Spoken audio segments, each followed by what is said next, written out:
আসসালামু আলাইকুম প্রিয় শিক্ষার্থীবৃন্দ, বিডি স্টুডেন্ট টিভির পক্ষ থেকে তোমাদেরকে স্বাগত জানাচ্ছি। বিশেষ করে জাতীয় বিশ্ববিদ্যালয়ের অনার্স দ্বিতীয় বর্ষ এবং ডিগ্রি লেভেলের শিক্ষার্থী এবং ঢাকার 7 কলেজের শিক্ষার্থী যারা রয়েছে, যারা নন মেজর ইংলিশ কম্পালসারি কোর্সটি নিয়ে আতঙ্কে থাকো, ভয়ে থাকো, তোমাদেরকে সহজভাবে পড়ানোর জন্য আমরা মাত্র 15টি লেকচারে আমাদের এই আয়োজনটিকে সাজিয়েছি। আজকে আমরা তোমাদেরকে শেখাবো কীভাবে সেন্টেন্স তৈরি করতে হয়, সিনোনিম সেন্টোনিম দেওয়ার সময়, সাফিক্স প্রিফিক্সের সময় কীভাবে বাক্য তৈরি করতে হয় আমরা খুব সহজেই শিখে নিব। চলো শিখি কীভাবে সেন্টেন্স তৈরি করতে হবে। দেখো, আমরা ইংলিশে বাক্য লেখার সময় প্রথমে সাবজেক্ট থাকে, তারপরে ভার্ব, তারপরে অবজেক্ট, এভাবে আমরা করে থাকি। তো সাবজেক্টের জায়গায় আমরা জানি নাউন হয়। যদি যে শব্দটি দিয়ে বাক্য করতে হবে আমরা যদি দেখি যে ওই শব্দটি নাউন, তাহলে আমরা ওই শব্দটিকে বাক্যের সাবজেক্ট হিসাবে নিতে পারবো, অথবা বাক্যের অবজেক্ট হিসাবে আমরা নাউনকে নিতে পারবো, এবং কি কমপ্লিমেন্ট হিসাবেও নিতে পারবো। মানে am is are, was were, এই ভার্বগুলোর পরে এই নাউনগুলোকে দিয়ে কমপ্লিমেন্ট হিসেবে আমরা করতে পারবো। তো যে শব্দটি দিয়ে বাক্য করতে বলবে সেটি যদি ভার্ব হয়, খেয়াল করো, তাহলে আমরা এই ভার্বের আগে একটা সাবজেক্ট দিব। ওই শব্দটির সাথে আগে একটি সাবজেক্ট দিলেই হয়ে যাবে। যেমন ধরো, তোমাকে বললো যে ডিসাইড, এটা দিয়ে বাক্য রচনা করো। তো ডিসাইড মানে হচ্ছে ভার্ব। তো ডিসাইড যেহেতু ভার্ব, তাহলে এটাকে ভার্বের জায়গায় রাখলাম এবং তার আগে একটা সাবজেক্ট দিলাম, উই, হয়ে গেলো উই ডিসাইড, বাক্য কিন্তু হয়ে গেলো, আর অন্য কিছু না হলেও চলবে। তো যে শব্দটি দিয়ে বাক্য করতে বলবে সেটি যদি অ্যাডজেক্টিভ হয়, বাক্য রচনা করতে বলবে যেটি দিয়ে, সেই শব্দটি যদি অ্যাডজেক্টিভ হয়, তাহলে আমরা অ্যাডজেক্টিভটাকে নাউনের আগে অথবা নাউনের পরে নিয়ে করতে পারবো। কারণ অ্যাডজেক্টিভের কাজ হচ্ছে নাউনের আগে পরে বসে তাকে মডিফাই করা, এটা অ্যাডজেক্টিভের কাজ। যেমন তোমাকে বললো যে বিউটিফুল, তাহলে বিউটিফুল দিয়ে তুমি কীভাবে বাক্য লিখবে? তুমি যদি বলো যে বিউটিফুল সিনারি, এই যে বিউটিফুল, এই শব্দটাকে নাউনের আগে রাখলাম আমরা। বিউটিফুল ফ্লাওয়ার, আমি যদি বলি ফ্লাওয়ার, এই ফ্লাওয়ারের আগে আমি অ্যাডজেক্টিভকে রাখলাম। তাহলে যখন অ্যাডজেক্টিভ দিয়ে বাক্য রচনা করতে বলবে, তখন আমরা অ্যাডজেক্টিভটাকে কোনো একটা নাউনের আগে অথবা পরে রাখবো, তাহলে হয়ে যাবে যে বিউটিফুল ফ্লাওয়ার। তুমি যদি তার আগে একটা সাবজেক্ট ভার্ব দাও, যেমন আই লাইক বিউটিফুল ফ্লাওয়ার, অথবা it is a beautiful flower. তো এইভাবে আমরা যে শব্দটি, যে পার্শ্বপিস, ওই পার্শ্বপিসটা কোন জায়গায় বসলে বাক্য করতে পারে সেই জায়গায় বসে বাক্য করার চেষ্টা করব।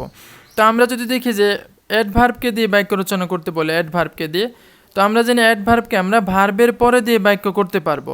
যেমন তুমি যদি বলো হি টক্স, সে কথা বলে, আমি যদি বলি যে হি টক্স, সে কথা বলে, তাহলে সে কথা বলে কীভাবে? যে টক্সের পরে আমি যদি স্লোলি, ধীরে ধীরে, খেয়াল করো, স্লোলি, SLOWLY, তো স্লোলি হচ্ছে একটা অ্যাডভার্ব।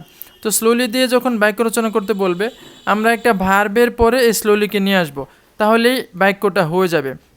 তাহলে আমরা তোমাদেরকে যেটা বলতেছিলাম যে একটা বাক্য লিখতে সাবজেক্ট লাগে, ভার্ব লাগে, অবজেক্ট লাগে।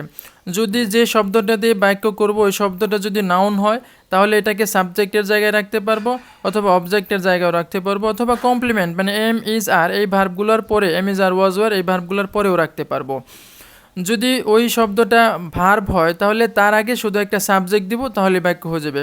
যদি ওই শব্দটা অ্যাডজেক্টিভ হয়, তাহলে অ্যাডজেক্টিভটাকে, এটাকে একটা নাউনের আগে নিয়ে এসে বাক্য করার চেষ্টা করব। যদি শব্দটা অ্যাডভার্ব হয়, তাহলে তাকে ভার্বের পরে দিয়ে বাক্য রচনা করার চেষ্টা করব। আমরা এখানে লিখেছি, তুমি এই নোটগুলো একটু লিখে নিবা সবাই, স্ট্রাকচার সহ নোটগুলা, যে শব্দটি নাউন থাকলে সাবজেক্ট বা অবজেক্ট এর জায়গায় রেখে বাক্য তৈরির চেষ্টা করব আমরা। যদি শব্দটি ভার্ব থাকে, তাহলে তার আগে সাবজেক্ট অর্থাৎ একটি নাউন এনে অথবা প্রনাউন এনে চেষ্টা করে দেখব। যদি শব্দটা অ্যাডভার্ব হয়, মানে অ্যাডভার্ব থাকে, যে শব্দটা দিয়ে বাক্য রচনা করবে সেই শব্দটা যদি অ্যাডভার্ব থাকে, তাহলে ভার্বকে মডিফাই করো যেহেতু, তখন ভার্বের পরে এনে চেষ্টা করব, অথবা বাক্যের শুরুতে দিয়েও চেষ্টা করতে পারি। যদি শব্দটি অ্যাডজেক্টিভ হয়, তাহলে এই অ্যাডজেক্টিভটাকে নাউনের আগে বা পরে দিয়ে আমরা বাক্য রচনা করার চেষ্টা করব। তো আমরা এখন বই থেকে দু একটা এক্সারসাইজ দেখব। চলো আমরা একটি এক্সারসাইজ দেখে নিই। দেখো পরীক্ষায় কীভাবে আসে, যে চেঞ্জ দ্য ফলোয়িং ওয়ার্ডস, নিচের ওয়ার্ডগুলো চেঞ্জ করো অ্যাজ ডিরেক্টেড, যেভাবে ডিরেকশন দেওয়া আছে, নির্দেশনা দেওয়া আছে, ইন ব্র্যাকেটে, যেমন যে ব্র্যাকেটে লেখা আছে এন, মানে নাউন করতে হবে। ওয়ান্ডারফুল শব্দটাকে নাউন করতে বলছে, ব্র্যাকেটের মধ্যে এন। এই ব্র্যাকেটে আমরা দেখতে পাচ্ছি ভার্ব, মানে এটাকে ভার্ব করতে বলছে।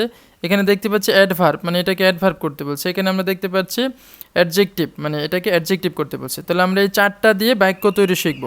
বলছে অ্যান্ড মেক সেন্টেন্স, এবং সেন্টেন্স তৈরি করো উইথ দ্য চেঞ্জড ওয়ার্ডস, পরিবর্তিত শব্দ, মানে তুমি যেটা পরিবর্তন করে দিবা।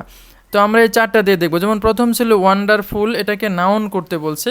তো ফুলটা যদি আমরা বাদ দিই, ফুলটা বাদ দিলাম, এটা দিলে যেহেতু অ্যাডজেক্টিভ তাহলে থাকে শুধু ওয়ান্ডার। খেয়াল করো, ওয়ান্ডারফুল এটাকে আমরা নাউন করছি, এটা নাউন হচ্ছে ওয়ান্ডার মানে বিস্ময়। তো যেহেতু এটা নাউন, তো আমরা নাউনকে বলেছিলাম তোমাদেরকে নাউনকে সাবজেক্টেও রাখতে পারবো, আবার অবজেক্টে রাখতে পারবো, এবং কমপ্লিমেন্ট মানে এম ইজ আর ওয়াজ আর এই ভার্বগুলোর পরে আমরা কমপ্লিমেন্ট হিসেবে নাউন রাখতে পারবো। তাহলে দেখো, এটা যেহেতু নাউন, তাহলে এম ইজ আর ওয়াজ আর এর পরে আমি রাখতে পারছি যে ইট ইজ এ ওয়ান্ডার, এটা একটা বিস্ময়। এই যে ওয়ান্ডার যদি নাউন থাকে তাহলে ইজ ভার্বের পরে দিয়ে আমরা বাক্য তৈরি করতে পারবো। দ্বিতীয় বাক্য আছে ডিসিশন, এটাকে ভার্ব করতে বলছিল।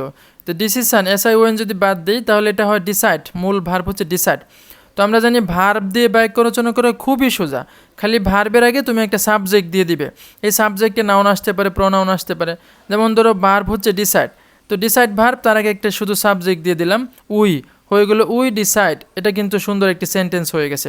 তারপরে তুমি যদি বাড়াতে পারো তখন অন্য কিছু তুমি মানে বাড়াবে, উই ডিসাইড টু গো দেয়ার, যে কোনো কিছু। তো মূলত সাবজেক্ট ভার্ব দিলেই বাক্যটি হয়ে যায়। তারপরে শব্দটি ছিল সফট, সফটকে অ্যাডভার্ব করতে বলছে।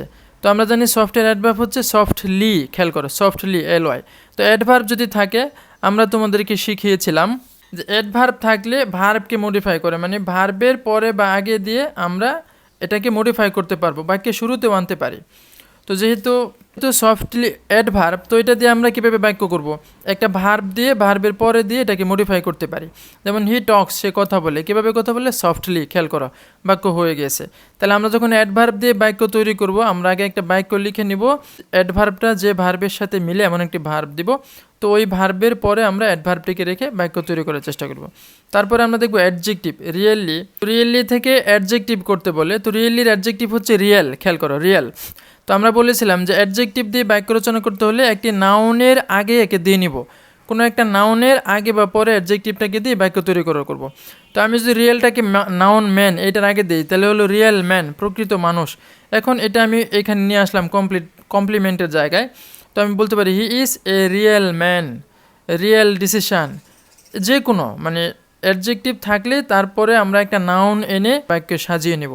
তাহলে আমরা তোমাদেরকে বলতে চাচ্ছিলাম যে শব্দ দিয়ে সেন্টেন্স তৈরি করতে বলবে সেই শব্দটা আগে দেখে নিব নাউন কিনা।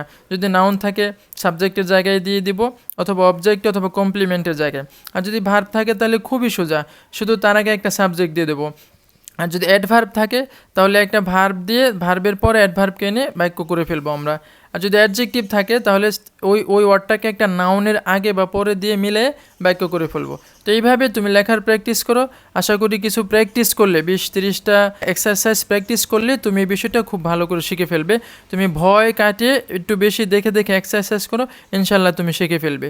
তো পরবর্তী ক্লাস দেখার আমন্ত্রণ জানিয়ে এখানে শেষ করছি। ধন্যবাদ সকলকে।